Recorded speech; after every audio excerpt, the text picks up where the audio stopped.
Saudara, hasil hitung cepat sementara di Pilkada Jawa Tengah, suara minor diperoleh Andika Perkasa Hendrar Prihadi ketimbang Ahmad Lutfi Taj Yassin.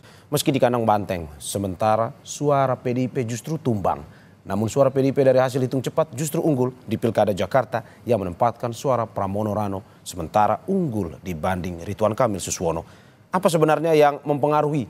Benarkah faktor Megawati dan Jokowi masih menjadi penentu peta dukungan di dua wilayah ini? Kita bahas hari ini dengan sejumlah narasumber yang hadir melalui sambungan Zoom. Ada politisi PD Perjuangan yang juga anggota DPR, Arya Bima.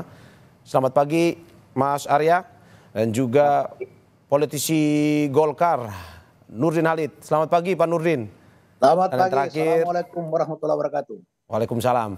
Dan yang terakhir, pakar komunikasi politik UIN Syarif Hidayatullah Jakarta sekaligus Direktur Eksekutif The Political Literacy Institute, Gun Gun Herianto. Selamat pagi, Mas Gun Gun. Selamat pagi. Assalamualaikum. Mas, ini selamat pagi Bapak-Bapak. Ini dinamika politik hari ini begitu menarik melihat yang satunya kandang banteng di Jawa Tengah harus sesuai dengan unggul cepat yang masih sampai saat ini. Itu kemenangan atau keunggulan diperoleh oleh Ahmad Lutfi Taj Yassin, sedangkan PDIP unggul di Jakarta.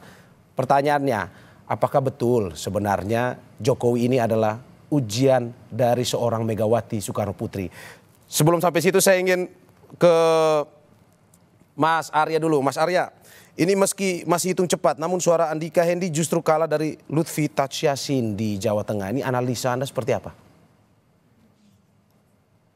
Analisa dari kami, saya melihat cara berpikirnya tidak seperti yang kita angkat pada pagi hari ini ya. Tradisi dari PDI Perjuangan sebenarnya begini, melihat konsepsi kenapa sih kita itu ada pilkada secara langsung yang dipilih oleh rakyat. Kita nggak bisa melepaskan bahwa pilkada yang langsung dipilih rakyat itu adalah akibat konsepsi dari sentralisasi di zaman Orde Baru ke zaman Reformasi menjadi desentralisasi, menjadi otonomi daerah. Jadi bagaimana daerah itu menjadi otonom dengan desentralisasi sehingga mampu memberdayakan seluruh potensi daerah, yang mana potensi itu perlu adanya seorang pemimpin yang legitimate sehingga partisipasi rakyat untuk memilih pemimpinnya itu akan berakibat pada partisipasi di dalam proses pembangunan untuk meningkatkan ekonomi daerah atau meningkatkan kemampuan daerah. Ya. Untuk itulah pemimpin itu kita jaring lewat penjaringan kader-kader atau masyarakat yang dianggap mampu menjadi sosok pemimpin daerah. Kemudian kita saring dengan berbagai mekanisme dengan kapabilitas, kapasitas dan integritas. Jadi cara berpikir kemudian mendikotomikan seolah-olah rakyat itu karena mencoblos karena seorang sosok, misalnya tadi dikatakan seorang Pak Jokowi atau seorang Mega, itu bukan cara berpikir Megawati Soekarno Putri atau bukan berpikir cara PDI. Disitulah kemudian kita menjaring seorang Pak Hendi dan Pak Andika maupun kita menang di 19 daerah kabupaten kota di Jawa Tengah. Nah, ini cara berpikir, struktur berpikir yang salah. Kalau kemudian ada seorang sosok yang mampu mengkooptasi atau mempengaruhi. Ini konstruksi berpikir kenapa kita ada pilkada. Nah, kami tidak melihat ya, Ibu tidak kampanye, ya, Bu Mega tidak kampanye. Ibu Mega tidak pernah mengklaim bahwa rakyat Jawa Tengah selama ini memilih kepala daerah karena Ibu enggak. Ibu menjaring keinginan daerah siapa sih yang lu recommended gitulah. Ya. Jadi yang begitu di Jakarta. Jadi bagaimana visi rakyat ya, Jakarta, Jawa Tengah itu menjadi visi pemimpin yang legitimate. Jadi ada konstruksi cara berpikir kok ini jadi aduan lagi, jadi pertempuran mendesentralisasi lagi karena dukungan Pak Prabowo, karena dukungan Kim Plus, ya, karena dukungan PDI, karena dukungan Ibu Mega. Enggak. Berarti Mas Arya, Anda mau bilang bahwa ini lebih ke sosok pasangan calon bukan endorse sebenarnya ya? bukan endorse. Ya. Partai politik mengusung, ya, mengusung visi misi dan mengusung orang, tapi mengusung orang ini pun akibat dari partisipasi, proses penjaringan dengan mekanisme surat keputusan partai. Jadi partai sebagai persemaian kader itulah yang harus menjadikan proses pendidikan politik partai dengan sekolah partai. Maka kami di Magelang menang, di kota Pekalongan menang, di kota Semarang menang, di Kabupaten Banyumas menang, di Kabupaten Brebes, Kabupaten Demak, Grobogan, Jepara, Karanganyar, Kendal, Klaten, Kabupaten Kudus, Kabupaten Magelang, Kabupaten Purwokerto, Kabupaten Wonosobo, Wonogiri, Temanggung, Sukoharjo, Kabupaten Semarang. Ini kader murni yang kita didik. Oke, Mas Arya, tapi bagaimana menanggapi? Karena kita jaring. Ya, tapi bagaimana menanggapi bahwa ini identitas Jawa Tengah itu kan sudah terlalu kuat lekat dengan kandang banteng. Pada akhirnya tapi yang unggul saat ini masih dalam proses hitung cepat sebenarnya itu Ahmad Lutfi Tadsyasin. Anda bisa melihat bahwa apakah memang sebenarnya itu bukanlah kandang banteng sehingga dinamis bisa siapa yang menang atau bagaimana sebenarnya? Boleh ada stigma-stigma kandang-kandang banteng, ya itu kandang itu akibat boleh, ya kan? Karena selama ini sejak dari Pak Mardianto, kemudian Pak Bibit Waluyo, Ganjar Pranowo, amanah rakyat Jakarta, rakyat Jawa Tengah itu memberikan dukungan kepada sosok yang kita usung karena keberhasilan bupati-bupati kita dan wali kota memang muncul ya, muncul seorang Pak Jokowi, muncul seorang Ganjar, muncul seorang Risma, muncul seorang tokoh-tokoh pilkada secara menjadi tokoh nasional, dan itu karena kompetensi yang dia miliki dan kapabilitas dan legitimate mampu menaikkan berbagai potensi daerah yang ada. Saya tidak setuju gini loh, saya nggak setujunya kok rakyat kok seolah-olah dikooptasi oleh 1-2 figur. Partai di sini adalah hajatannya hajatan rakyat, bukan hajatan elit, apalagi hajatan domestik, ya. Maka pola-pola Kimples itu salah besar karena dia mengkooptasi. Itu kan pengennya bagaimana kita dijepit untuk tidak bisa mencalonkan. Ya, kebetulan Tuhan menunjukkan dengan adanya keputusan MK dengan 7%. Hampir-hampir saja kita DKI nggak bisa mencalonkan. Banyak tempat kita hanya bisa mencalonkan 140. Oke, Mas Arya. Lihat supaya marwah, kenapa kita ada pilkada secara langsung, itu tidak lepas adanya pilkada langsung karena konsepsi desentralisasi dan konsepsi otonomi daerah. Disitulah partai politik mendidik kader-kadernya supaya rakyat mempunyai pemimpin yang legitimate. Kalau partai tidak memaksimalkan potensi membangun kader yang prudent, gagal kita ini nanti setiap pilkada yang berlangsung. Apalagi isu yang muncul adalah isu-isu elit, isu-isu dukungan 2 presiden, 7 partai, bukan itu. Oke, Mas Arya. Saya silakan milih. Saya kira itu. Ya. Mas Nurdin, ini kata Mas Arya bukan karena endorse seorang Jokowi Ahmad Lutfi Tadsyasin unggul di Jawa Tengah. Apakah seperti itu atau bagaimana tanggapan Anda? Ya, dari sisi konstruktif berpikir, saya sependapat dengan Mas Arya bahwa pilkada itu memilih orang, ya bukan memilih partai. Dan pilkada, pilpres itu terkadang tidak linear dengan pileg itu. Jadi tidak bisa kita katakan bahwa di sebuah daerah ketika ada pemenang pileg di situ, misalnya Jawa Tengah pemenangnya adalah PDIP, kemudian itu dikatakan ketika ada pileg maupun pilpres kemudian kalah, kemudian kita harus mengatakan bahwa itu adalah kandangnya PDIP kemudian kalah. Tidak seperti itu karena pileg pilpres itu tidak linear, terkadang tidak linear dan hampir semuanya tidak linear. Jangankan pilkada dengan pileg misalnya, di sebuah daerah saja pileg saja antara kabupaten, provinsi dan pusat itu tidak linear. Terkadang kabupaten lebih besar suaranya atau pusat lebih besar suaranya, padahal sama-sama dari satu partai. Nah oleh karena itu saya setuju konstruksi berpikir kita bahwa tidak boleh kita mengatakan bahwa kekalahan seorang calon di sebuah daerah, di mana daerah itu dimenangkan pileg sebuah partai, kemudian kita katakan bahwa dia kalah di kandangnya. Itu tidak betul sekali cara berpikir seperti itu. Kenapa? Karena partai sekarang ini itu hanya bukan hanya, tapi itu kebanyakan sekarang partai itu hanya mencalonkan atau sebagai sebuah kendaraan dalam untuk karena itu persyaratan. Oleh karena itu sistem kita juga harus ditinjau ke depan agar supaya cara berpikir seperti itu tidak menditok-tokomi daripada rakyat. Nah, pemilihan di Jawa Tengah, pilkada di Jawa Tengah, memang faktor tokoh di semua daerah itu pasti ada pengaruh. Faktor tokoh itu bisa kita lihat di semua survei. Tetapi faktor tokoh itu tidak menjadi dominan atau tidak merupakan penentu utama. Masih banyak faktor-faktor lain. Oleh karena itu maka faktor yang paling menentukan sebenarnya faktor figur, ya, figur dari sebuah calon dari sebuah partai. Dari samping itu kemudian instrumen partai ketika bergerak secara maksimal itu juga menjadi salah satu faktor penentu. Kemudian ada tokoh yang mengendorse itu juga menjadi salah satu faktor, tapi bukan faktor utama. Oleh karena itu tidak bisa kita identikan bahwa ketika seorang calon dikalahkan kemudian di belakangnya ada tokoh yang mengendorse kemudian diidentikan dengan tokohnya. Misalnya DKI, kalau linear pemilihan legislatif atau tokoh-tokoh yang mendukung pastilah Ridwan Kamil menang karena didukung oleh 11 atau 12 partai, di mana partai itu juga memenangkan dan PDIP sendirian atau hanya ada dalam hal anggota DPRD, PDIP itu sendirian hanya dibantu dengan Partai Umat kalau nggak salah dengan partai apalagi satu, tapi itu tidak ada kursi di parlemen. Ini fakta menunjukkan bahwa itu sangat tidak identik dengan tidak linear antara pemilihan pileg dengan pilpres.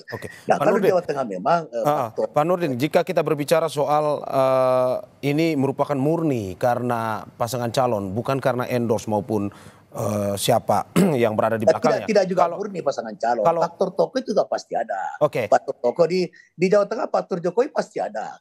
Pertanyaan saya pasti ada, tapi bukan penentu utama.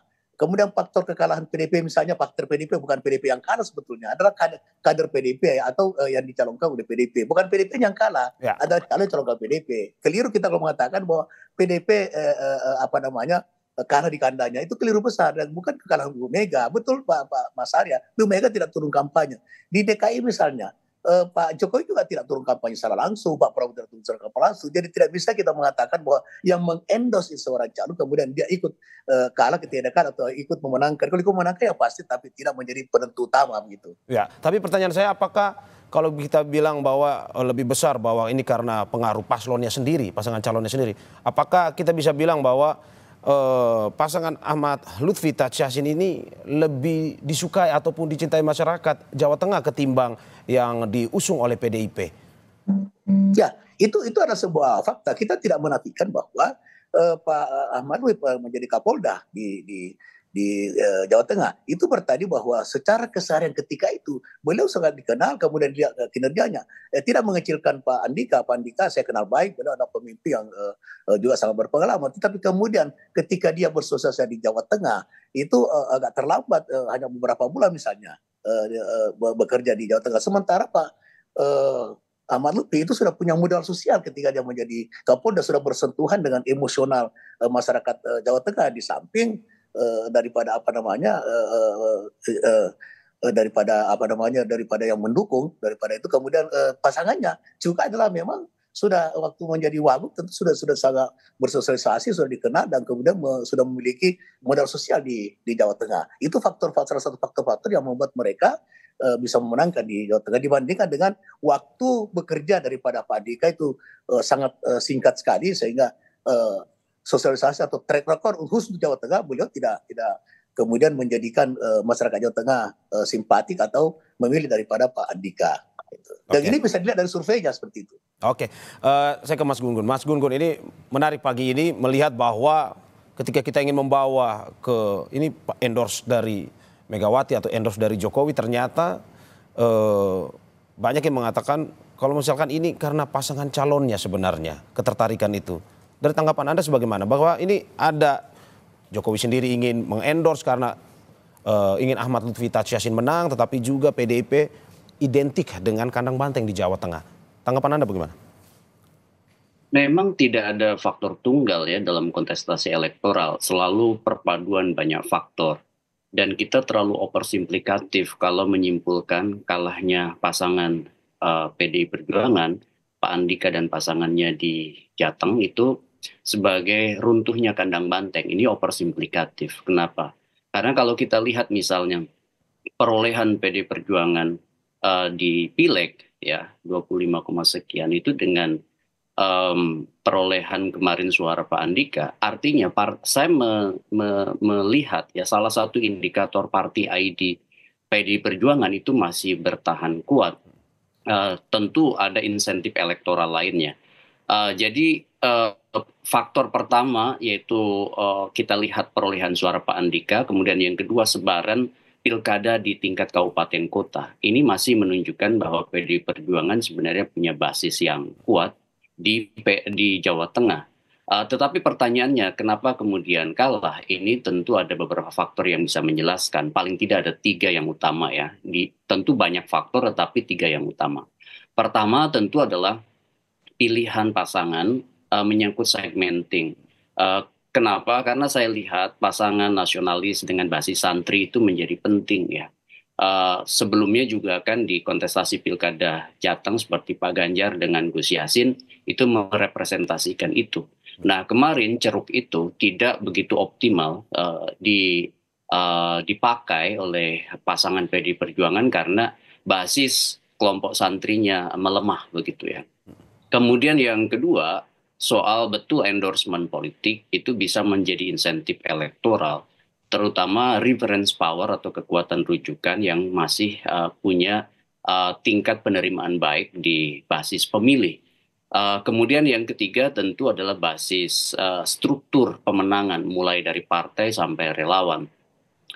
Salah satu yang kemudian tadi saya highlight juga dan saya setujui dari Pak Nurdin, yaitu soal memang ada stat yang cukup terlambat gitu dari pasangan Pak Andika pada saat deklarasi, melihat ya intensnya Pak Lutfi dengan jabatan sebelumnya itu melakukan penetrasi ke basis-basis pemilih di Jawa Tengah.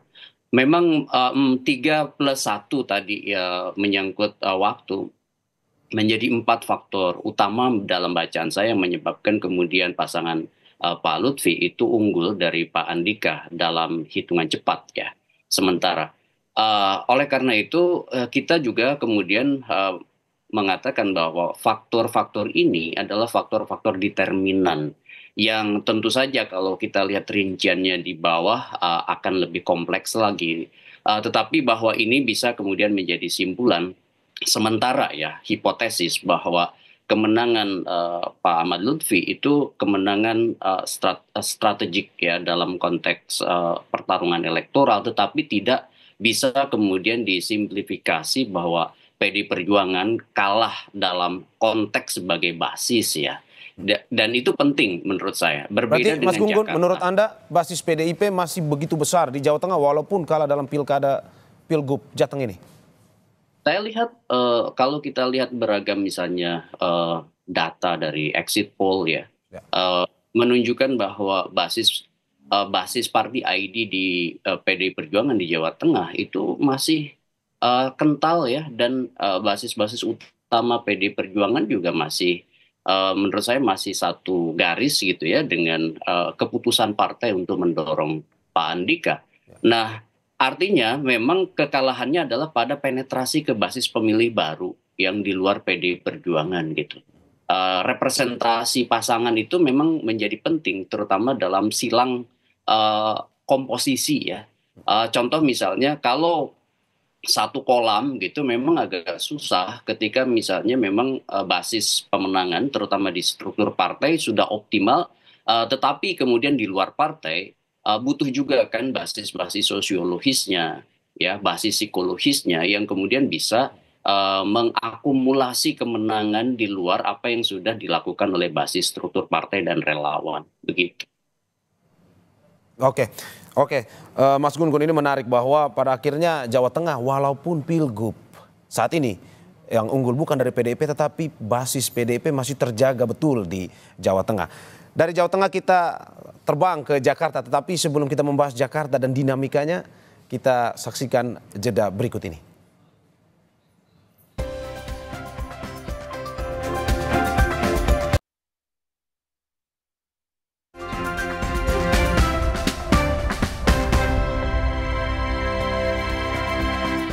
Terima kasih masih di Sapa Indonesia Pagi bersama saya Maris Sarong. Saudara, saya akan lanjutkan diskusi dialog kita pada pagi hari ini masih dengan 3 narasumber saya, politisi senior PDIP Arya Bima, politisi senior Golkar Nurdin Halid, dan juga pakar komunikasi politik Mas Gun Gun. Saya ke Mas Arya lagi. Mas, ini kata rekan Anda Deddy Sitorus, katanya kandang banteng dari Jawa Tengah pindah ke Jakarta. Ini sebuah pernyataan yang mengejutkan sebenarnya. Tanggapan Anda gimana? Ya, untuk Pak Deddy memang orangnya menggelegar ya kalau menyampaikan pernyataan-pernyataan. Kalau saya tetap sama tadi, Ya. proses penjaringan dan penyaringan yang dilakukan oleh Ketua Umum PDI Perjuangan Ibu Megawati Soekarno Putri itu selalu menginginkan bagaimana menyodorkan kepada rakyat, sosok kepada rakyat, seorang pemimpin yang kapabel, yang diproses atau dipilih secara demokratis dengan kapabilitas, kapasitas, dan integritas. Saya percaya bahwa Jawa Tengah, Andika dan Pak Hendi maupun Mas Pram dan Bang Dul ini adalah satu proses yang matang dan dewasa untuk partai politik menyodorkan kepada rakyat baik di Jawa Tengah dan di DKI. Jadi saya melihat kemenangan di DKI ini karena memang yang pertama sosoknya memang pas antara Mas Pram dan Bang Dul ini, dan tidak memaksakan visi misinya, visi pemimpin atau visi dia ke rakyat, tapi visi rakyat ke seorang pemimpin yang kita usung dengan Jakarta menyala. Saya ada variabel-variabel lain betul secara sosiologis tadi, tapi sehebat apapun supporting atau dukungan, kalau kapabilitas, kapasitas, integritasnya itu tidak memenuhi prasyarat objektif yang ada, kondisi subjektif tidak ketemu dalam kondisi objektif, nggak akan bisa, apalagi sangat rasional di Jakarta. Kemudian juga faktor-faktor penentu yang lainnya, terutama netralitas dari instrumen-instrumen aparat ini di Jakarta betul-betul harus saya apresiasi kepada TNI, kepada Polri, kepada ASN. Ya. Ini cenderung lebih dari posisi memfasilitasi untuk rakyat itu berhajatan dengan pesta demokrasi sehingga tidak ada satu hambatan-hambatan untuk memilih. Kemudian tidak ada hal yang terkait dengan pemilihan wali kota. Ya, Jawa Tengah itu benar tadi Pak Nurdin Halid, tidak linear antara Pilgub dan Pilgub, sehingga sosialisasi selama 3 bulan yang dilakukan oleh Pak Andika dan Pak Endi ini kurang nendang, karena di bawah di kabupaten dan kota itu jadi cross cutting affiliation kampanye yang sebenarnya Jawa Tengah itu lebih rasa pemilihan bupati dan wali kota ya daripada Pilgub. Kalau di Jakarta ini benar-benar rasa Pilgub. Ya. Suasana kebatinan pemilihan itu pemilihan gubernur. Kalau di Jawa Tengah kita mensosialisasikan waktu yang panjang, belum ada kendala-kendala keterlibatan berbagai kepala desa terutama, itu mempengaruhi bagaimana sosialisasi ini terhambat. Saya kira itu menurut saya PDI Perjuangan Ibu Megawati berusaha visi misi rakyat atau pemimpin yang kapabel dikeluarkan seorang sosok Mas Pram dan Bang Dul. Sedangkan Pak Ridwan Kamil kan dipersiapkan waktu itu kan mau menjepit PDI Perjuangan untuk tidak bisa mencalonkan ya. Dengan kita tidak punya 20% untuk bisa mengusung. Kemudian PKS ditarik ke Kim Plus dengan memberikan apresiasi Mas Suswono menjadi wakilnya Pak Ridwan Kamil. Kita tidak bisa mencalonkan. Jadi Kim Plus dengan Mas Ridwan Kamil dan Mas Suswono itu dipersiapkan dengan tidak ada lawan. Karena kotak kosong takut kalah, karena waktu itu mungkin diperhitungkan ada Mas Anies dan PDI Perjuangan, maka dibuatlah calon kedua yang akhirnya putusan MK berubah.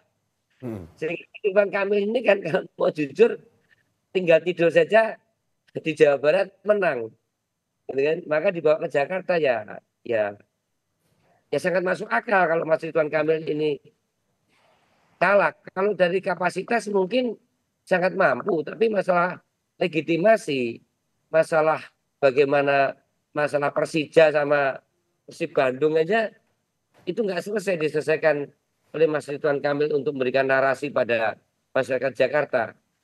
Berarti Mas Arya, Anda Anda mau bilang bahwa memang, pasangan Pram Rano ini sebenarnya bisa menang muda lawan Ridwan Kamil, RK Suswono. Kalau dari Anda mengatakan bahwa legitimasinya sebenarnya belum teruji sebenarnya.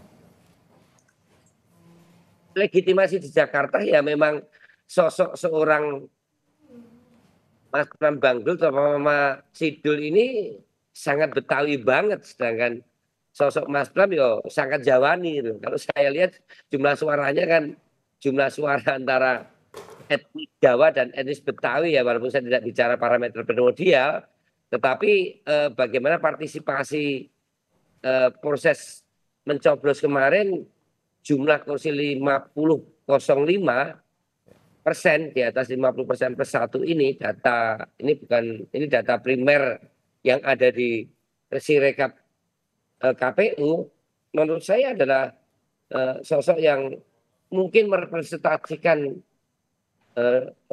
etnis Jawa dan etnis Betawi bersama etnis Minang, etnis Sumatera, yang saya melihat Mas Pram Bangdul lebih behavior politiknya lebih bisa diterima dengan berbagai keragaman etnis yang sangat plural di Jakarta. Oke, Mas Arya, Mas Nurdin, kita menarik ini bahwa mengatakan bahwa Pram Rano ini punya kesempatan menang besar sebenarnya versus Ridho, pasangan Ridho. Ini tanpa embel-embel endorse sekalipun dari Pak Jokowi ini bisa menang juga sebenarnya. Pun juga ada endorse pun ini akhirnya unggul versi quick count. Dari tanggapan Anda sendiri bagaimana? Apakah memang kurang mungkin karena Jokowi diketahui hanya 1 kali datang ke Jakarta untuk mengendorse pasangan Ridho ini? Ya, kalau kita melihat ya sebetulnya untuk sementara ya bukan kemenangan, masih keunggulan ya karena belum ada keputusan KPU. Jadi sementara keunggulan daripada pasangan Mas Pram dengan Bang Dul itu keunggulan sekarang kalau saya sih tidak mengingat. Yang mengingat itu ketika PDIP berani mencalonkan Mas Pram gitu ya. Nah kalau kita waktu itu karena trend survei itu dengan Kang Emil itu sebenarnya sangat tinggi, sementara pasangan Mas Pram dengan Bang Dul itu belum terekam survei. Tetapi dari sisi figurnya sebetulnya adalah tidak jauh berbeda dengan Bang Dul dengan Kang Emil dari sisi popularitas.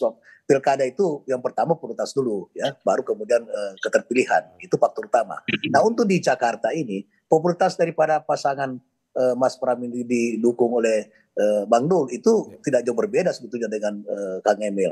Ya memang dengan Pak PDIP berani mencalonkan Mas Pram yang ketika itu belum terekam sama sekali. Ya, kalau Bang Dul kan sudah terekam dalam survei dan cukup tinggi secara pribadi ketika itu. Memang Jakarta tidak bisa disamakan lagi dengan Jawa Tengah. Pertama, pemilih cerdas di Jakarta jauh lebih tinggi daripada di Jawa Tengah. Di Jakarta pemilih cerdas kalau saya 60-65% itu adalah pemilih cerdas yang memang mampu memilih figur dari sisi kapasitas, kualitas, kredibilitas dan sebagainya. Yang kedua adalah di Jawa Tengah itu tidak ada faktor proses sebelumnya yang menciptakan kekecewaan bagi masyarakat Jawa Tengah. Tapi di Jakarta ada proses-proses yang secara kesamatan kalau saya secara pribadi melihat itu ada proses-proses dalam proses pencalonan itu yang menciptakan kekecewaan daripada masyarakat Jakarta sehingga sekarang ini mengakibatkan adalah tingginya daripada golput atau kurangnya partisipasi daripada pemilih Jakarta. Dan ini untuk pertama kalinya pemilih Jakarta itu tidak signifikan atau sangat rendah. Ini partisipasi yang sangat rendah sepanjang sejarah pilkada. Nah, faktor yang saya maksud tadi itu adalah adanya kecewaan terhadap tidak berhasilnya Mas Anies menjadi calon, sehingga mungkin 80-90% pendukung daripada Mas Anies itu adalah menjadi tidak ikut memilih atau golput itu.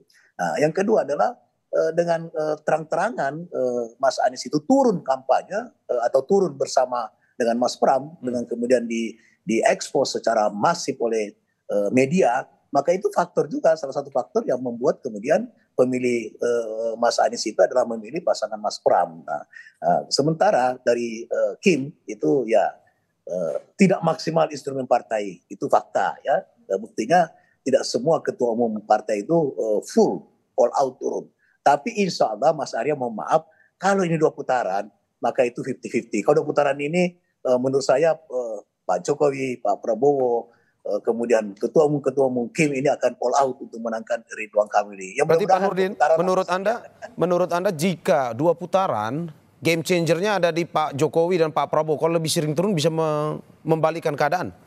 Oh tidak juga. So Pak Prabowo kan dengan kapasitas sebagai presiden tidak mungkin bisa turun langsung berkampanye, tidak mungkin itu. Ya beliau kan menjadi presiden dan kepala negara. Di satu sisi memang dia mengendorse Ridwan Kamil, tapi di sisi beliau ada harus netral sebagai seorang presiden. Nah kalau Pak Jokowi bisa turun full karena beliau sekarang bukan lagi tidak terikat lagi dengan berbagai aturan dalam pilkada itu. Tapi yang paling penting adalah instrumen partai dari Kim Plus itu, kemudian instrumen relawan itu kalau itu masif dan all out, saya yakin akan mengalahkan Mas Pram dengan Bang Dul di putaran kedua.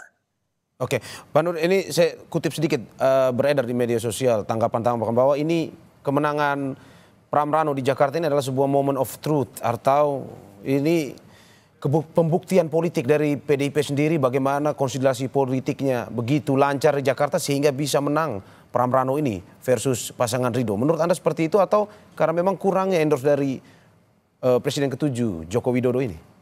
Ya, saya kira memang instrumen partai daripada PDIP itu bergerak masif ya, di samping di-endorse oleh karena saya yakin juga bahwa anggota fraksi PDIP di DKI ya, baik DPR RI maupun DKI sendiri itu pasti all out ketika itu. Nah, instrumen ini yang bergerak masif dan solid sekali dibanding dengan Kim yang menurut saya bukan tidak solid mendukung tapi kemudian tidak bekerja secara masif karena sangat mengandalkan daripada popularitas kemudian survei daripada Pak Ridwan Kamil sebelum pencalonan itu. Nah ketika pencalonan berjalan kemudian Mas Pram bekerja itu kan tegak lurus itu surveinya Mas Pram itu. Nah disitulah merupakan salah satu faktor daripada tertinggal saat ini, bukan kekalahannya kalau belum ditetapkan oleh KPU, tertinggal sementara. Tapi mudah-mudahan ini dua putaran, kalau 2 putaran insya Allah Ridwan Kamil akan bisa memenangkan ini dengan catatan bahwa Kim Plus ini akan solid, kemudian Pak Jokowi juga turun karena memang kalau dibandingkan itu saya katakan tadi tidak linear. Ketika Pilpres kemarin Pak Prabowo itu kan menang tipis melawan Mas Anies, itu menang tipis itu sehingga dari sisi kehendak masyarakat itu memang faktor calon ini juga sangat-sangat menentukan, bukan faktor utama daripada yang mengendorse baik Pak Jokowi maupun yang lainnya. Nah, oleh karena itu maka ketika 2 putaran Kim Plus ini dengan seluruh instrumennya itu harus all out ditambah dengan seluruh anggota fraksi dari Kim itu juga harus turun all out ditambah dengan relawan dan Projo juga harus bergerak karena Projo kan mendukung Pak Ridwan Kamil ya. Kalau Projo juga bergerak cepat maka 3 komponen ini ketika solid kemudian masif maka insya Allah putaran kedua pasangan Ridwan Kamil itu bisa memenangkan ini. Ya oke. Saya ke Mas Gun-Gun. Mas Gun-Gun ini sekali lagi di Pilkada Jakarta, Pilgub Jakarta ini masih kuat, dikatakan masih kuat paslonnya ketimbang endorse-nya. Tapi kalau kita lihat bahwa kemenangan Pram Rano ini banyak yang mengatakan bahwa ini di belakangnya ada begitu banyak, ada mantan Presiden Megawati Soekarno Putri pun juga plus 2 mantan gubernur Anies Baswedan dan Basuki Cahayapurnama. Kalau dari Anda sendiri melihat memang karena lebih besar endorse-nya atau lebih besar ketertarikan pada paslonnya? Oke, ini menunjukkan bahwa pilkada di tiap daerah itu punya dinamikanya sendiri-sendiri ya. Itu penting menjadi catatan. Untuk Jakarta, saya lihat resonansi pasca Pilpres itu masih kuat ya. Gaung ya maksud saya dari dampak pertarungan Pilpres, terutama narasi soal keberlanjutan dan perubahan, di mana sosok misalnya yang kemudian menghendaki perubahan itu kan mengalami yang disebut dan cognitive dissonance atau keberbedaan dari apa yang dipikirkan dengan yang dirasakan pada saat proses kandidasi. Misalnya ketidakmunculan sosok yang diharapkan itu kemudian menjadi faktor penting berlabuhnya suara mereka yang tidak terakomodir itu ke siapa. Dan di sini kita melihat bahwa ada yang disebut dengan kejelian dari pasangan Pramono dengan Mas Rano dengan Bang Dul ya Rano Karno itu untuk kemudian penetrasi ke basis pemilih yang tadi tidak terwadahi. Sebut aja mereka yang kemudian menghendaki Anies Baswedan maju sebagai salah satu pasangan calon di Jakarta. Dan betul ketika misalnya mampu persuasif dan tunjukkan secara simbolik ya dengan dukungan Anies Baswedan, maka banyak sebut aja anak abah begitu ya, pendukung Anies Baswedan masuk menjadi basis pemilih Pramono sebagian, dan sebagian lagi mereka tidak menggunakan hak pilihnya, sehingga kemudian itu menjelaskan kenapa angka golput atau yang tidak masuk ke basis menjadi pemilih atau voter turnout itu kemudian tinggi di Jakarta. Nah, ini kemudian faktor lainnya adalah sekali lagi CPM atau Civic Voluntary Model, yaitu basis hobi. Ketika misalnya, contoh aja misalnya mereka yang punya basis hobi bola seperti Jakmania, itu ternyata tidak mampu dipersuasi begitu ya oleh Ridwan Kamil, karena tadi Mas Arya sudah menjelaskan penuntasan narasi soal di mana Ridwan Kamil. Ini seperti sepele, tetapi kemudian memang menjadi signifikan karena basis pemilih di situ tuh besar gitu ya. Ini yang disebut dan kelompok hobi. Ingat, CPM itu bukan hanya suku, agama, ras, dan antar golongan yang tidak laku lagi di di Pilkada Jakarta 2024, tetapi kelompok hobi masih kemudian menyumbang insentif elektoral yang signifikan di Pilkada Jakarta kali ini. Ya. Nah, dari penjelasan saya tadi, saya ingin mengatakan bahwa betul Jakarta seperti Pak Nurdin tadi bilang, tipologi rasionalnya itu udah lebih ajak. Misalnya rasional egosentrisnya lumayan, rasional prospektifnya, rasional retrospektifnya. Rasional egosentrik itu yang menuntut bagaimana misalnya tawaran Anda pada kelompok kami begitu ya, yang jelas, tegas, terutama di wilayah program yang segmented. Kemudian yang retro, tentu retrospektif itu berkaca dari portofolio pasangan calon. Pak Pramono tentu punya portofolio ya yang cukup panjang, tetapi itu aja tidak cukup. Kemudian ada basis sosiologis yang kemudian dilekatkan pada Rano Karno, sehingga Rano Karno kemudian mengubah realitas simbolik dari nama Rano Karno menjadi Dul gitu. Itu kan sebenarnya pendekatan penetratif ke basis pemilih yang akarnya adalah sosiologis, bukan pada rasional voters gitu. Kemudian faktor lain adalah tentu ya bekerjanya pendekatan-pendekatan seperti psikologis ya, bagaimana misalnya seperti Pak Nurdin tadi bilang, Kim ya bekerja, tetapi kita lihat juga beberapa basis di Kim yang memudar juga, seperti misalnya basis PKS tidak seluruhnya all out bisa memilih Ridwan Kamil gitu. Tetapi yang biasanya itu Jakarta, ketika misalnya PKS itu mendeklar kandidat, maka basis kekuatan partainya solid mendukung apa yang kemudian dideklarasikan oleh partai. Tapi kali ini cukup berbeda gitu. Banyak basis akar rumput PKS yang tetap memilih pasangan lain gitu. Oke. Saya ke Mas Arya, ini menarik juga bahwa Pilkada Jakarta, Pilkada Jawa Tengah memberikan sebuah ini fenomena politik yang baru. Tetapi banyak opini di media massa terkait dengan pilkada ini yang bertanya sebenarnya, Mas Arya, apakah betul di pilkada kali ini Jokowi adalah ujian dari Ibu Megawati Soekarno Putri? Ya mau ujian mau tidak, tapi cara berpikir itu struktur berpikir itu salah. Ya. Tidak fasilitasi kan pilkada itu diusung oleh partai politik atau independen. Ya.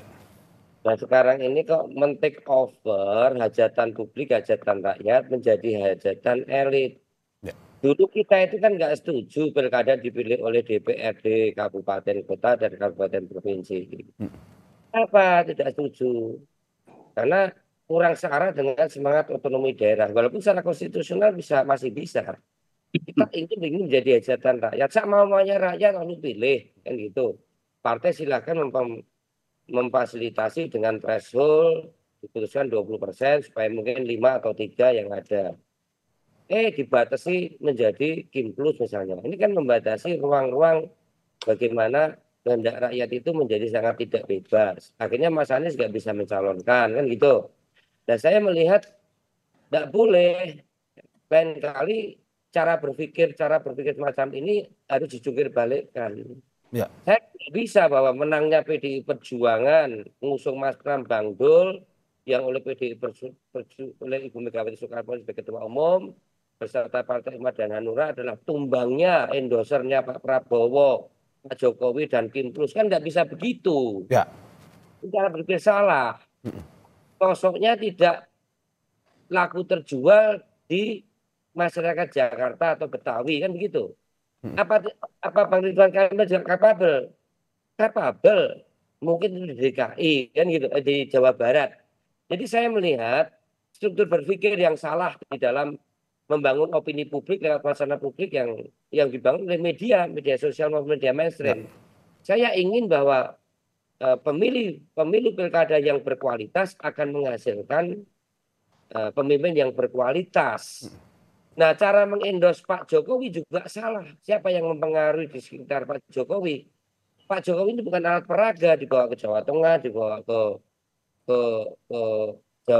Jawa Barat, atau dibawa ke DKI, atau dibawa kemana-mana. Ya. Faktanya kami di Jawa Tengah masih 19 kader kita jadi bupati.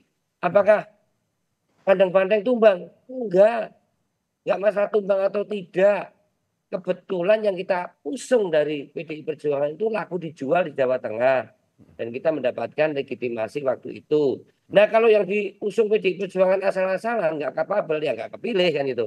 Kebetulan Pak Endi dan Pak Andika dan Pak Sendi ini kita pilih dengan kapasitas, dan integritas. Waktunya terlalu pendek dan memang tidak paralel, tidak linear antara pilgub dan pemilihan bupati dan wali kota, sehingga waktu sosialisasi, waktu kampanye kita sangat pendek, dan Pak Jokowi mengendorse begitu besar Pak Lutfi, sedangkan masyarakat Jawa Tengah masih banyak di desa-desa yang tahu Pak Jokowi itu adalah PDI Perjuangan, bisa disurvei.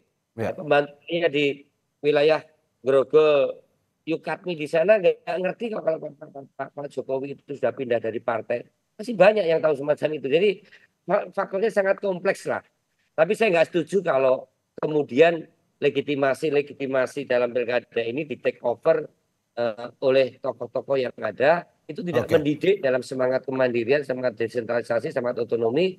Karena kapabilitas pemimpin yang dipilih oleh rakyat di daerah itu akan mempengaruhi proses bagaimana kemandirian di dalam proses pembangunan 5 tahun ke depan yang dimulai partisipasinya sejak mereka memilih pemimpinnya. Apalagi instrumen saat ini menjadi sangat terdidik, suasananya sangat masih sentralistik sekali, yaitu Pilpres, dengan berbagai instrumen manipulatif dan sembakonisasi yang begitu masif. Sembakonisasi, ya. Oke, Mas. Tapi saya di Komisi 2, nanti mungkin juga dengan Pak Nurdin Halid, dengan fraksi Partai Golkar. Ya. Pastinya gimana ya supaya Mas Gugun ini bisa merumuskan apakah waktu yang demikian pendek antara Pilpres dan dengan Pileg dan Pilkada ini dilaksanakan dengan tempo yang sesingkat-singkatnya, itu dampak sosiologisnya akan berdampak pada otonomi daerah dan desentralisasi dengan milih pemimpin yang baik enggak? Maka omnibus law tentang pemilu ini perlu kita rumuskan bareng supaya way out-nya ada, bukan mentradisikan yang terus-menerus. Ini bisa bahaya ini buat demokrasi itu sendiri, saya kira itu. Saya ke Pak Nurdin, ini terkait dengan walaupun menang di unggul di Jakarta yang di-endorse oleh Pak Jokowi, tapi juga ini di Jawa Tengah unggul, di Jakarta tidak unggul. Kalau dalam arti bahwa kalau Anda melihat bahwa sebenarnya PDIP versus Jokowi atau sebenarnya ini paslon versus paslon? Ya, kita sekali saya katakan bahwa kita tidak bisa mengidentikan kekalahan sebuah calon pilkada kemudian membuat juga yang mengendorse itu harus ikut-ikut menjadi orang yang kalah atau sebaliknya menjadi yang menang. Apalagi kemudian diperhadapkan, saya sangat tidak setuju selalu memperhadapkan antara Pak Jokowi dengan Ibu Mega karena adanya perbedaan. Ini beliau sama-sama kader PDIP. Kemudian ada pilihan-pilihan yang berbeda ketika sebuah pencalonan, itu hal yang normal dalam multi partai karena kita membangun demokrasi Indonesia di atas multi partai. Nah, oleh karena itu memang harus ada kolaborasi, harus ada kerjasama. Tetapi kemudian sama sekali kita tidak bisa mendetikan bahwa kekalahan calon di sebuah pilkada kemudian mengidentikan kekalahan daripada mengendosnya karena banyak faktor yang seperti di Jawa Tengah tadi, Mas Ari, saya setuju sekali itu. Tidak berarti bahwa tumbang PDIP di Jawa Tengah tadi digambarkan dengan data yang sangat akurat ya. Pemilihan di kabupaten kota banyak PDIP memenangkan. Nah, kemudian kalau kita lihat hasil pileknya 20%, kemudian hasil dari Pak paslon yang dicalonkan PDP itu lebih tinggi daripada pileg. Nah itu pertanda bahwa 25% yang dapat dipilih oleh PDP, kemudian hasilnya di pilkada lebih tinggi, itu berarti bahwa PDP itu solid di situ. Nah kemudian kita mengatakan bahwa Kim itu tidak solid karena kalah dalam atau sementara ini tertinggal di Jawa Tengah. Begitupun di Jakarta karena banyak faktor yang berpengaruh sekali. Nah, kalau dari sistem saya sebetulnya sangat tidak setuju dengan sistem yang ada sekarang karena ini tidak membuat bangsa ini semakin demokratis dengan pemilih-pemilih cerdas ya. Sekarang yang terjadi ini Mas Arya fakta kita mengalami semua. Mas Arya mengalami, saya mengalami sebagai seorang caleg. Pragmatisme luar biasa. Dan kemarin pileg itu paling brutal sepanjang sejarah. Saya ikut pileg itu 97 Orde Baru saya sudah anggota DPR. 99 era reformasi 2004 saya ikut. Tapi yang kemarin ini luar biasa Mas Arya. Itu sama sekali pragmatisme masyarakat luar biasa dan itu akan membuat moral daripada masyarakat kita itu bukan kemudian bisa mencerahkan demokrasinya tetapi membuat kita ini semua menjadi salah satu sasaran tembak daripada mereka. Oleh karena itu sistem menurut saya harus ditinjau. Pileg menurut saya harus kombinasi antara terbuka dengan tertutup. Kemudian untuk pemilihan langsung cukup pilpres saja pemilihan langsung tapi gubernur dan pilkada kabupaten kota itu serahkan kembali kepada DPR. Memang DPR ada pragmatisme tapi tidak sedrastis daripada ketika rakyat yang bisa langsung. Dan ini yang paling penting adalah kita sekarang tidak ada jual partai, program partai, idealisme partai, visi partai itu nggak ada. Itu kita harus jujur mengatakan kita jual dirilah kepada rakyat itu kita dipilih, bukan jual program, bukan kemudian yang paling penting tidak ada proses pengkaderan. Itu ada pengkaderan, Golkar ada pengkaderan, tapi itu tidak membuat daripada SPM itu menjadi diterima oleh masyarakat. Ya buktinya sekarang bisa pindah hari ini ada PDP, pencalonan besok pindah ke Golkar, itu hal yang lumrah dan dia terpilih. Pindah-pindah ya Pak Nurdin ya, pada akhirnya ya. Kembali terpilih, itu sistem kita ini sangat. Pak Nurdin. Dan di Amerika saja tidak dikenal pemilihan langsung, neneknya demokrasi. Amerika tidak mengenal pemilihan langsung gitu. Mana pernah orang mencoblos Obama, mencoblos Donald Trump, nggak ada. Dia tetap memilih perwakilan yang akan. Saya sudah menangkap maksud Anda Pak Nurdin. Kita singkat saja ke Mas Gun-Gun. Terakhir terkait dengan ini endorsement ada juga ini lebih memilih paslonnya ini tanggapannya seperti apa? Singkat aja Mas Gun-Gun. Ya, faktor endorsement atau dalam textbook sering disebut reference power atau kekuatan rujukan itu selalu menjadi satu di antara faktor penting ya, terutama kalau kita lihat kekuatan untuk membangun persepsi publik gitu ya, dan akhirnya kemudian berbuah dua hal. Pertama adalah suara, yang kedua adalah efektivitas power. Itu biasanya dua dalam konteks marketing politik ya, mungkin bisa dibaca reference power itu dalam Gary Mauser. Intinya begini, bahwa kekuatan rujukan itu satu di antara sekian faktor. Dan setiap daerah pasti punya dinamikanya berbeda. Contoh misalnya seperti Jakarta, kebetulan momentumnya itu memberi insentif elektoral lebih pada kelompok yang sebut aja politik asosiatifnya keberlanjutan. Jadi ketika misalnya ada mereka yang ada ceruknya ya, menghendaki suara berbeda, dan suara berbeda itu kemudian bisa dioptimalisasi oleh pasangan Pramono gitu. Sebagian diantaranya menjadi mereka yang tidak menggunakan hak pilihnya. Berbeda dengan di Jawa Tengah, itu tidak kemudian bisa diresonansikan isu itu. Kenapa? Karena faktor-faktor lain lebih menentukan. Mas Gun, tingkat partisipasi secara nasional kan maksimalnya 60 Mas. Ini faktor apa? Ya, kalau kita lihat. Tapi secara nasional tingkat partisipasi ini sangat rendah. Ya, kalau kita lihat nasional kan partisipasi tinggi, berbeda dengan partisipasi di Jakarta. Nah, ketika misalnya Jakarta itu tentu menjadi satu hal yang harus dibaca dengan dinamikanya. Tetapi kalau di tingkat nasional, isu lagi-lagi ya, isu itu akan ditentukan oleh faktor yang bertarung. Contohnya misalnya figur. Ada nggak pengaruh karena pilkada kabupaten kota yang juga terselenggara di masing-masing provinsi lainnya, Mas? Iya, itu pasti sebaran itu, Mas. Makanya kemudian terjadi yang disebut dengan proses ya, yang kalau kita lihat masing-masing daerah itu akan sangat ditentukan oleh faktor figur yang bertarung. Kalau misalnya faktor figur yang bertarung itu bisa menggait ya dan mengoptimalisasi suara di basis-basisnya, tentu ya itu akan menyumbang juga yang disebut dan partisipasi. Ditentukan oleh faktor figur yang bertarung ya Mas Gun-Gun ya. Ya, terima kasih Bapak-Bapak, politisi PDIP Arya Bima, politisi senior Golkar Nurdin Halid, dan juga pakar komunikasi politik Gun-Gun Herianto. Terima kasih atas dialognya pagi ini.